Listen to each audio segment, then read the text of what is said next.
Hello, everybody. This is Beef and the Deuce podcast. I am the Deuce eating humble pie, who picked Duke over Houston, and we know what happened.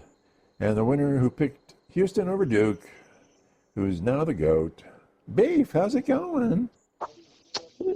I'm very thankful for this very clutch win. You'd like to thank the Academy? I would like to thank the Houston Cougars for just a insane comeback win in the second half against. Good Lord. Obviously one of the best players, if not the best player in the nation for college football or college basketball. Yeah, that was a nail biter to say the least. I was on the verge of going to bed. Like I was telling you, I was done. I chalked up the L. My bracket's in the trash. And now I am leading the pool with one game left. I need the Gators to win and I'll make some money. It's kind of crazy. Yeah. It's been kind of a crazy March, a very, very chalk-filled March. Yes. Not a ton of upsets, but This made up it's for very it. interesting. This game made up for all that. Oh, yeah, and the games have been good, especially the games yesterday. I mean, Florida came back from being down 8 at the end of the first half, and they come out on fire in the second. And then there's just a drama-filled, last handful of minutes for that game.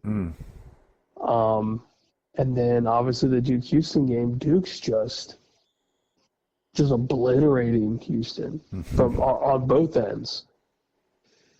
And Duke goes on this scoreless drought of 7-8+ minutes.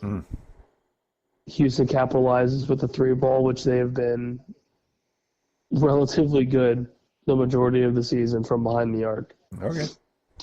And then their defense came to play, and and the rest is kind of history. There's a soft foul call with Cooper Flag. That's whatever, but that's not the foul that changed the game. It was the fact that you couldn't score for 8+ minutes. Yeah, that didn't decide it. Yeah. That's pretty bad. But I mean, what a game. I mean, again, I'm fighting melatonin and trying not to fall asleep during that last handful of minutes, and it was well worth the lack of sleep. It was it's everything a Final Four game should have. Yeah. I mean, I'm not a fan of either team. My heart's racing. It is bumping. Yeah, good game. It's a good game, no matter where it comes from. Oh yeah, in the venue, playing in San Antonio. Yeah. I mean, that place that was packed, packed. And it's I need to experience a Final Four game wherever it is. I mean, that atmosphere has to be insane. Yeah. Yeah, I'd rather go to that than like a Super Bowl. Yeah, I feel like the Final Four would be epic, just absolutely epic. I feel like the Super Bowl is more of just kind of like an event thing. Basically like a show off of who's there. Like the football game matters, but not so much. It's who's there. Yeah, making a scene. Yep. The Final Four is let's see some good basketball. It's the game, yeah. It's awesome. That's why I love it. It's probably the best sporting event outside of the Masters. I love the Masters, which happy Masters Week. We are here. We are here. You are in hog heaven right now, right? This is amazing. I love it. I love this time of the year so much. Start of football is obviously great, and playoff football is obviously great, but March Madness and it leads into the Masters, oh, God. I can't beat it. You're making some green, heading into the Green Jackets. Yes. I've already got my Masters bets ready to go. I got a possible little Masters bracket pool, if you will, this week. If I win this March Madness pool, then I'll throw a little bit of money into the Masters pool. But it's just you can't beat it. Even if you're not a huge fan of golf, you know how big the Masters is. And it's almost hard not to watch it because it's literally everywhere. Yeah. Anywhere you try to go, there's some sort of coverage, or ESPN's covering it live from Augusta. But it's also epic. It's the golf that makes it, though. I mean, it's really great golf. I mean, and it's hard golf. Yeah. It's very, very hard, difficult, not kind of what you're used to seeing golf. Right. And I can't remember which sportscaster, whoever. I wish I remember, because I was pissed off hearing it, that the Masters is overrated. That was the quote. It was just quote unquote, the Masters is overrated. Well, that's, you got to get views and clicks and everything, right? Oh, this guy's insane. Yeah. This dude is just jacked up on the crack cocaine. But anyways, I digress. Yeah. Well, good for you. So it's awesome. So this Saturday is what's going on in the Horseshoe then? It's the not the spring game. The spring showcase. Yeah. What exactly is that? What's going on there? It's basically just like a little running. I'm assuming a glorified practice. Okay. Like, not so much of what we're used to seeing, but essentially just a glorified practice. Okay. Like an open practice, basically. Okay. Which, whatever. Right. Yeah. They need the money. Yeah, and you're still going to have people go. That's good. It's just one of those. You could probably blame Nebraska for this, and whoever else is, like, canceling their spring games. Well, but OSU said, Day said he needs a spring game. He's going to have one the next week. Do you agree? I agree with that. Yeah, I think so. I think the spring game is important. You need to see some kind of real play, even though it's not a game, but like you're still going up against some sort of competition. Yeah, and you got some quarterbacks to figure out here. And you have tens of thousands of people that are watching you. Mm-hmm. Right. That alone is nerve-wracking. In the Horseshoe, yeah. In one of the most beautiful football stadiums in the country. Why don't they do that at night? Oh, could you imagine? That'd be great. That would be sweet. That'd be so sweet. But they're not. Of course, they're not going to do it. Well, I know, but why not? It'd be sweet. Is there a reason? I don't know. I truly don't know if there is a good enough reason to say, no, we're not going to do this. Unless they want TV coverage and they can't get anybody to cover, which I think is a crock of shit. Oh, a night spring game at OSU? Somebody buy it. Oh, Joel Klatt's all over it. They'll be all over it, man. Yeah, they could do like some band stuff and some other stuff and make it more of an event-like, and it'd be great. Yeah, or they could make a weekend out of it if they wanted to. Yeah, they could. Yeah. But I've never really thought about it. That'd be pretty sweet. I'm here for you. Me too. Yeah. Me too. So that you can beat me at the bracket. Go Cougars. Yeah. Well, no, you don't want that. You want Florida, right? No, I need Florida now, but I was rooting for the Cougars. Yeah. The good thing is we're both picking Florida here. So I may be a curse to you. On that one. Let's hope not. I'm staring at about 450. Ooh. So I'm not. I'm just a little broke. I'm not a lot of broke. So you can see the lip of the rim of the broke barrel. Yes. Yeah. I can afford a decent beer. Okay. Oh, so going into this season, then are you going to add anything? Modify your golf bag, your clubs here? Anything going into the new year? Everything's saying is I got a new bag, so the new bag is good. Okay. Now why a new bag? Because of the other one's leg broke, because there's a certain somebody that lives in my house that broke it. Okay, well that's fine. If it's broken, then you got to get a new bag. Okay. Yeah, the one leg stand just completely snapped. Okay, all right. Well, yeah. Yep. So we got a new cart bag, which we're obviously happy about. Yeah. But the clubs and everything, you're fine. Equipment's good. Equipment's the same. The couple times that I've gone out, everything's good. Okay. Everything's working well. Yeah. Contact is good. Yeah. The driver's a hit and miss per usual, but that is amateur golf at its finest. Mm-hmm. But the iron game's looking good. The part of my game that helps me the most is still Mm-hmm. solid. So we will see once Ohio decides to stop being so bipolar with the weather. Yeah, It's weird. killing me. Yeah. It is absolutely killing me. I've either got puddles in my yard or I'm yeah. freezing when I walk outside. Yeah, basically my yard is squishy. It's just squishy. Yeah, it's terrible. And now, of course, it's going to be in the 30s. And like, Yeah, this is insane. It's April. yeah. Well, I mean, that's still April, I guess. I Anyway. need some sunburn on my face. I need a golfer's tan. I need to be able to go out in the mornings, get my golf game on. So when are you moving to Florida? I hope tomorrow. Get me out of here. Okay, get you out of here. Get me out. We're already talking about what courses we're going to golf at when we leave in June Nice. to go down there, and it's nice. It's making me excited. I'm ready to go. Good. So anything else from the college football scene going on there? Are we still thinking that Sayan's the number one QB, probably? Yeah, it's almost, I wouldn't say certain, but it sounds like it's heavily favored in that direction. So then if he is the man, then who's going to transfer out? Because somebody has to transfer out, right? I mean, just the way it is. That's a really good question. Because it sounds like Keenholz is sticking around for the competition, and it sounds like he's doing relatively okay. Yeah. Obviously, Devin Brown has gone to Cali, so he's on the West Coast now, which I think he'll fit fine with that.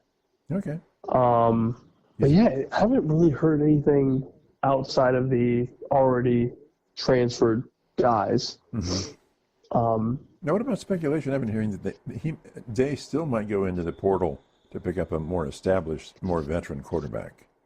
I think it's smart because you never know. I mean, you still have Sayan's still super young. Lincoln's barely played any sort of collegiate football outside of the Missouri game, which it was just all a dumpster fire. Right.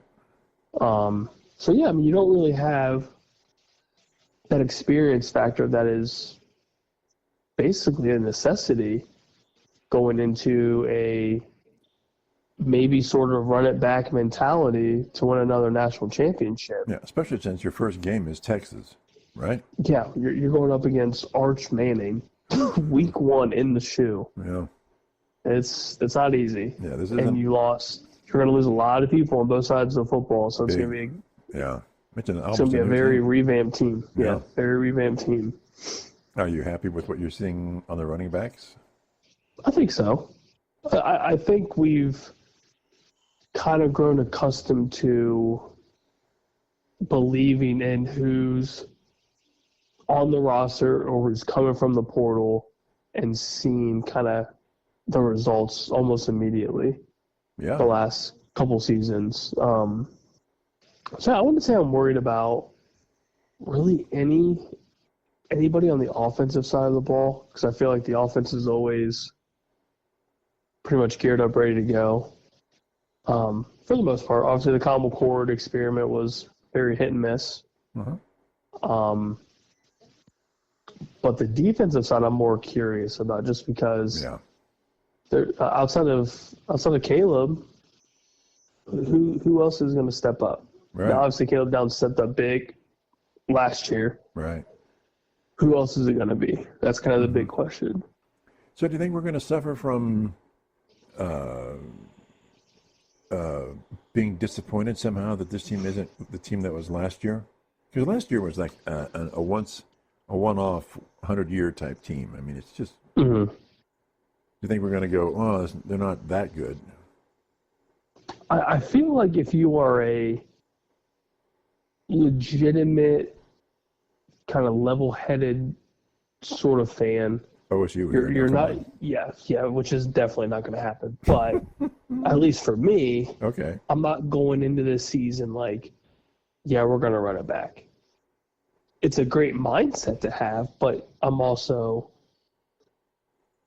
a little bit more aware of the fact that you're trying to backfill anywhere from 10 to 15 roster spots.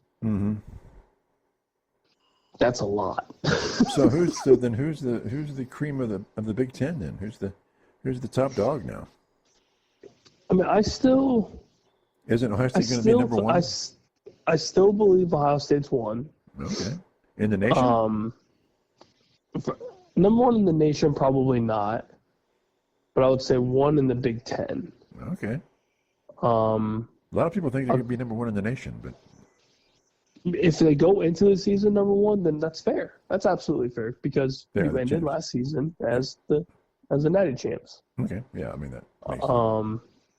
But it would be very interesting to see how high Texas is going to be ranked, especially with that being week one of the season. Right. But yeah, I mean, I feel like the Big Ten's kind of sort of up for grabs. I mean, Penn State's going to be up there in the mix initially because they have a lot of guys coming back. Yeah. New quarterback. A lot of new quarterbacks. Oregon, you have no idea how Oregon's going to look. Michigan. With Dylan Gabriel gone, Michigan's going to be pretty hyped up with Bryce Underwood. Yeah. And USC is almost kind of sort of lurking. Somehow, some way, they're lurking around somewhere. Yeah, And who knows with Nebraska? Like, does Dylan Raviolis maybe come out and, be the Patrick Mahomes 2.0 that he wants to be? Or does he fall flat on his face? Who knows? So going into the season, who's the top 4 or 5 in the Big Ten? In no particular order, I would go Buckeyes, Oregon, Michigan, Penn State, and that fifth one's kind of tough. Illinois? I feel like by default, yeah, because they ended so strong. Yeah, very. Wisconsin, maybe, possibly. I mean, they believe enough in Fickle to give him a little bit more of an extension. Well, yeah, okay, yeah. But maybe. I mean, it's a very, very strong maybe. Yeah, top 5. It's a bit of a Very strong maybe. Yeah. But outside of that, I feel like Indiana, I don't know how they're going to do with the...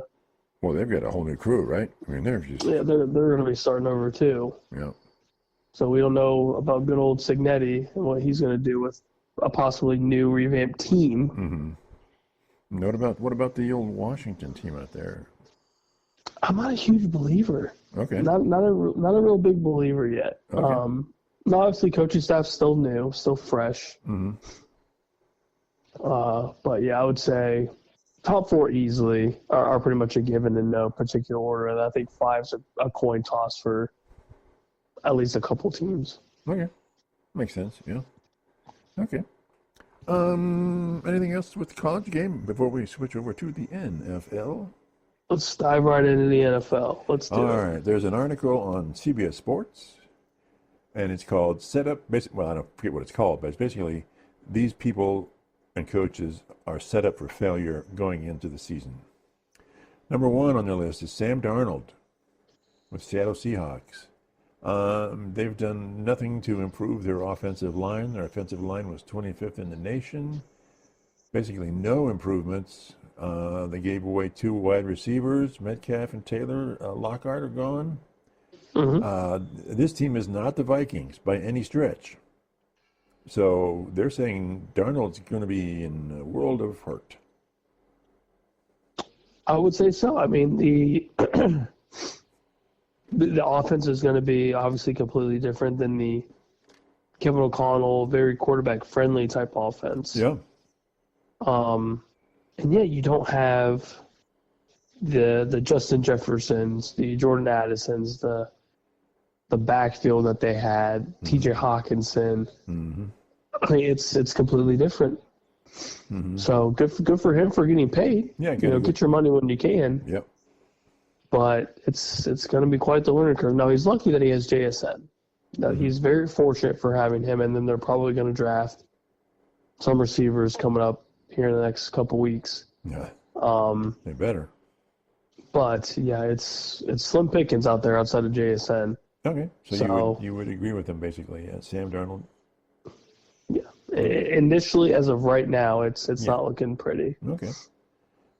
Next on their list is the head coach Brian Dable with the Giants. Basically, The problem is their ownership, John Mara, who has fired a whole bunch of people, and so basically he's fighting their ownership.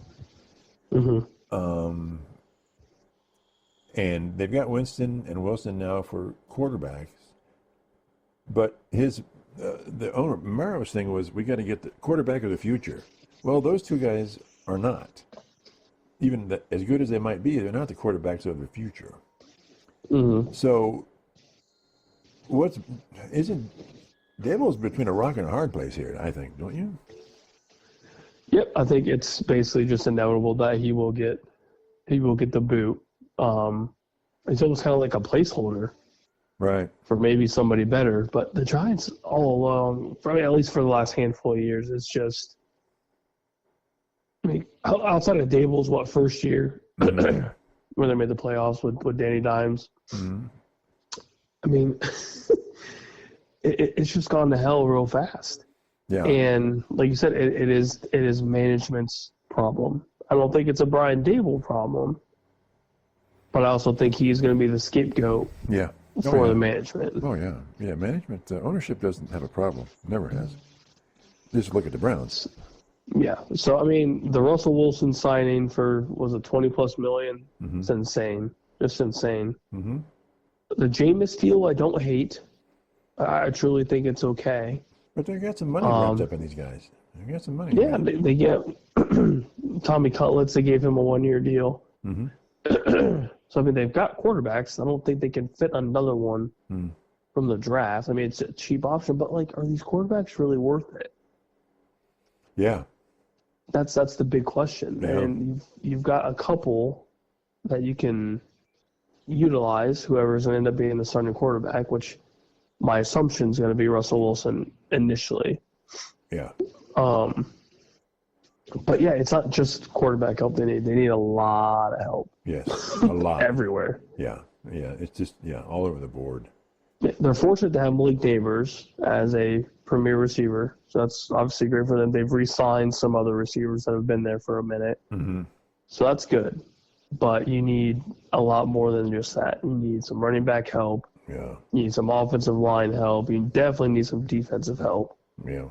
Yeah, it's you name it, they need it. Yeah, I mean, they basically need everything. Yeah. So, and if you could wipe out the entire management group, you could probably afford that too. Yeah. It seems like them going for the quarterback of the future in the draft now is just fool's gold. You should go for something else.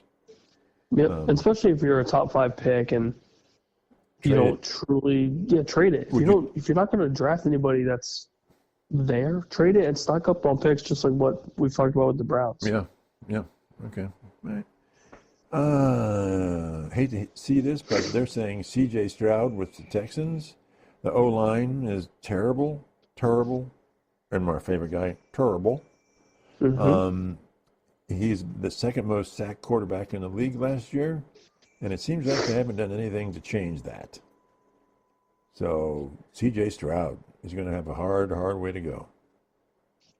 Yep, and I think offensive line is going to be a key point in the draft for them, which it should have been the last couple of years. Yeah. Getting rid of Tunsil was surprising to me. Yeah. But, yeah, I mean, I wouldn't say he's necessarily in the I would hate to say the bust category for this season, but I feel like once you get the offensive line figured out, everything else will kind of come full circle. But you're assuming they will. I'm assuming that they will fix this line, and I think coaching staff wise, from top to bottom, they're pretty solid. Okay. And so I would believe in them to focus on the primary needs of that team, and number one is protect your franchise quarterback. Yeah. So that seems like it's a very important task to fulfill. If this year is the same as last year, will Stroud be on the hot seat? I can't say that he would, because he's already done a decent amount in 2 years. And obviously his rookie season was phenomenal. Right. sophomore slump's bound to happen, but it wasn't just him. No. It was offensive line, Right. probably 99 out of 100 times. Right. Because they've got, and then now you have to kind of figure out what you're going to do on the receiver side, because Tank Dell's going to be out probably for the whole season. You've got Nico Collins, which is fine, but you need a number two. Yeah. You need a number two receiver, and I know it's going to sound kind of crazy because they need offensive line help. But if you got that first round pick and a stud receiver still there, imagine that dynamic duo if Emeka comes in. Well, that's tempting, isn't it? It's there's no way that it's not tempting. And if you're thinking to yourself, I can get a Buckeye receiver paired up with a Buckeye quarterback, sounds kind of tasty. But is that your best option for what your team needs?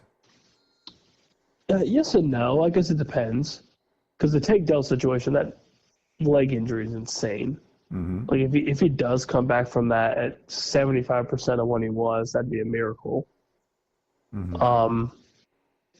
But you also, I mean, if you have a decent amount of picks, you can get solid offensive linemen day 2 and on. Okay. Like, is it really worth a first round pick? I mean, unless you're taking somebody within like that top 5 or top 10 pick wise for an offensive line, I feel like you take the best available. And if you can backfill that receiver spot in the first round, then you're just done. Okay. That might be kind of worth it. All right. Let's hope so. Let's hope. For CJ's sake, I hope so, yes, for sure. Indeed. The next one, hot seat, is Zach Taylor, head coach of the Bengals. Great offense. They've got their offense all set, ready to go, and they've completely ignored their defense mostly. And they've spent a fortune of cap money on the offense, so they're hamstrung on the defense. So it's another year like last year. And will Zach Taylor be gone if that's the case? That's tough. It's very, very tough. I would say it's very, very uncomfortable. I wouldn't say he's done, but I would say after this year, if it's not any better, and that's, possibly squeaking into the wild card or even winning the North, I feel like that conversation gets uncomfortable for Zach Taylor and the Bengals front office. Mm-hmm. So if he wins the North, he would be okay, right? He would definitely be fine. Or even if they get into the playoffs and win a game, like that's obviously good. Yeah, but what if they get in and do the Pittsburgh, don't win a game? Then I would say that's still relatively uncomfortable. Okay.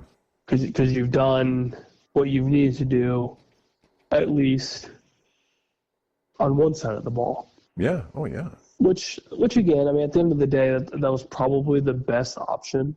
Mm-hmm. And they still have a chance to get Hendrickson. Right. It's just kind of going through some weird stuff. Yeah.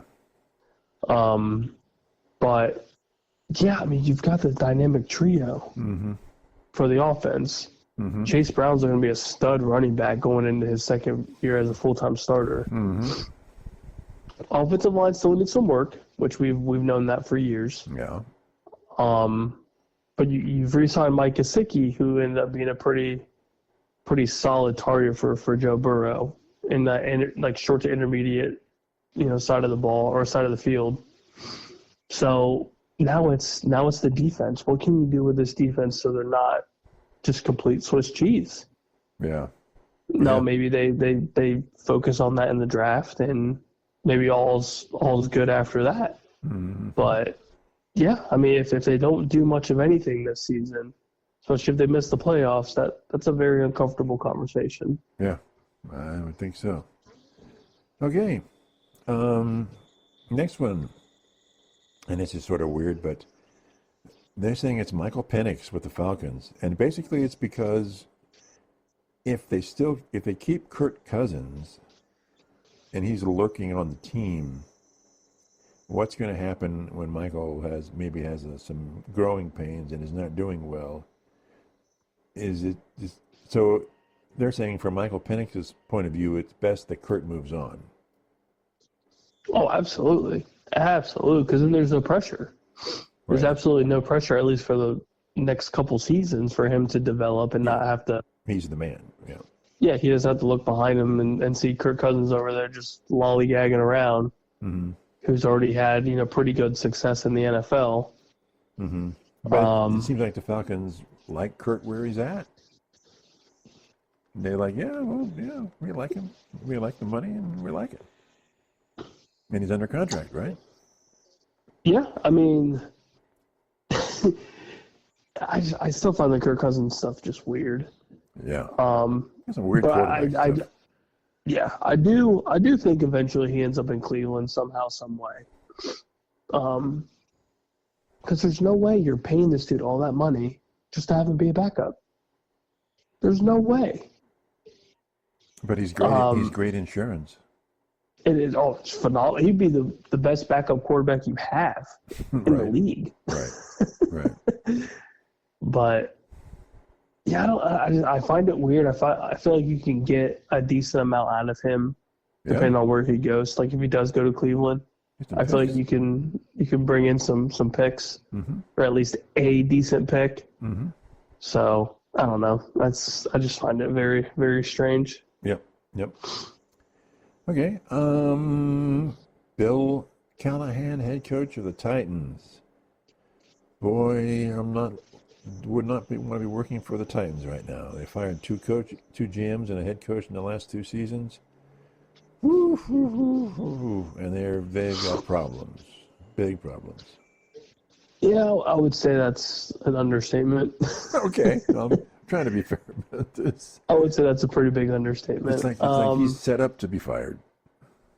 Yeah, and I feel like that's the easiest way to put it. I feel like there's nothing much that they can do to better his chances to fulfill whatever need that the front office has. Yeah.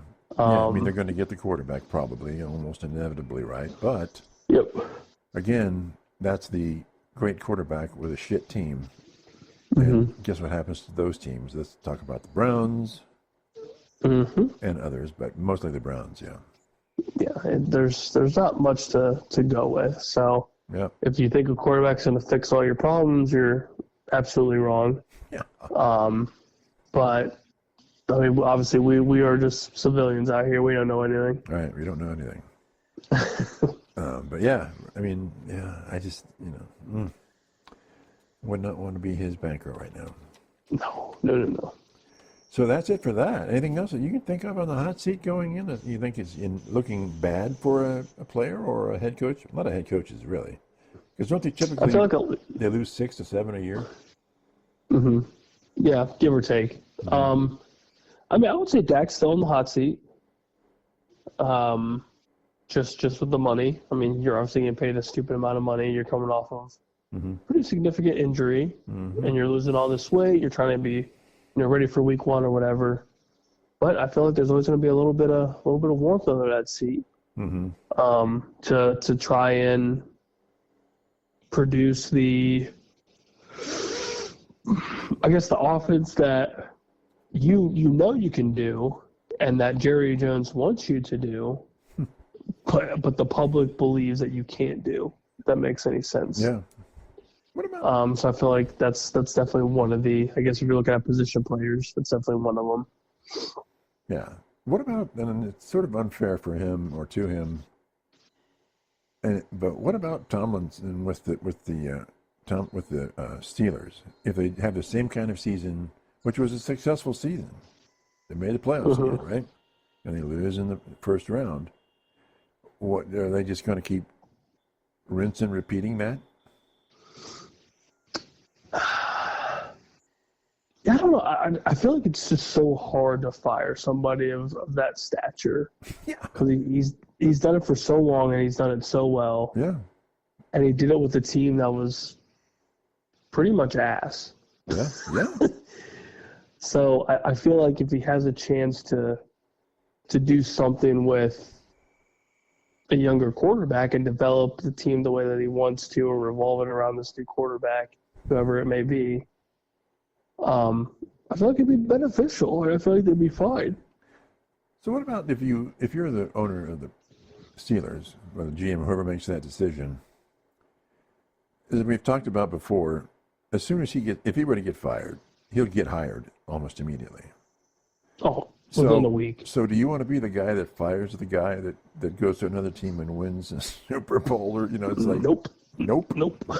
Because then my job is over, right? Yes, yeah, you look like just a bag of soup. You look terrible. It's like, so from a GM point of view, wouldn't it be better just keep the guy? Yep, just keep him until he retires because he's done so much for you for so long. Absolutely, yeah. It would be stupid to let him go to some other franchise that is going to give him whatever he wants. Mm-hmm. Yep. Anything else you can think of? Hot seat wise, I wouldn't say not at this time that we haven't already talked about. I would say the list that you gave is pretty reasonable. I think the Dak thing's reasonable. Uh-huh. And actually, the entire Dallas franchise is pretty reasonable for that aspect. Mm-hmm. But I think the biggest one of all that I would say is the Bengals for sure. Yeah. There's been a lot of hype around the signings of who should be signed, who shouldn't be. And now that's basically done. Mm-hmm. We'll see about Hendrickson, but the Bengals are a sneaky team. If they get hot, they beat anybody in the league, without question. They can beat anybody. Yeah, but they just need to fix whatever's wrong. The fact that they can't stop other people from scoring. Yes, the defense is atrocious. Mm-hmm. Their offense is great. Probably one of the best offenses in the league. Well, statistically, And it's just a defense that just is unbelievable. You can't score 35 points and constantly give up 38 plus. God, that would drive me nuts. It's bad. So, I mean, just cut that in half if you can. If you can cut it in half, you're fine. Mm-hmm. Like, you're going to win a lot of your games. So what's your take on the idea that defense wins championships when you look at the amount of scoring in the NFL and the top tier of teams? They're scoring an average in the playoffs of like 31 points. That's not defense. No, I feel like it's definitely an offensive heavy league that a lot of teams are now turning towards beefing up the offense, getting premier players, keeping premier players for longer contracts. You're seeing a lot of these receivers with the four-year deals, big money. Quarterbacks are obviously getting their big money. And you don't see a ton. I mean, you still see defensive players being invested in. Yeah. But you don't see a lot of. I'm trying to think of the best way to put it. Obviously, there's emphasis on the defense, but there's always more emphasis on the offense. Right. So, like, if you have the whole Myles Garrett thing, for example. Mm-hmm. If this was the whole defense wins championships idea, there would never even be a thought to trade this guy. One of the best premier defensive players, maybe ever. Mm. There would never be a conversation to trade this dude. They've got a good defense, basically, right? Mm-hmm. So they're hemming and hawing with their defense, and yet the problem is the other side of the ball, right? Mm-hmm. It's not the defense; it's the problem. Mm-hmm. So what are they? Well, that's all. What are they doing? I don't know. Who knows, right? Yeah. I feel like the league as a whole has just completely done a 180, where it's. You think it's the rules? Okay. I think the rules benefit the offense for sure. Oh yeah. So that I feel like that has a lot to do with it. And I think just the players in general are just better. Like these offensive players that are coming out from wherever, they're just more athletically sound, and I feel like they just get better and better and better. Mm-hmm. And then the schemes and the game plans from the offensive side are just getting better. And there's not much you can do on the defensive side of the ball to change it outside of be more physical, but you almost can't be more physical anymore. Right. You can't almost not touch a quarterback. Yeah, so that's kind of the issue, is that the game is definitely geared more towards higher scoring. Yeah. And a lot of those close calls or bailout calls favor the offense. Yeah, I think. I think that's the issue. I think the targeting rule has probably opened up the running game better because Oh, it's insane. I hate that targeting. you have to go with your shoulder or your arms, and these big backs, they'll break through those. We see that, right? Yep. So yeah, I think as a whole, it definitely benefits the offense, and in turn, it's kind of more of the idea that better offenses are starting to win these championships, and we've seen that in the last handful of years, I would say. Yeah. When was the last truly defensive team to win a Super Bowl?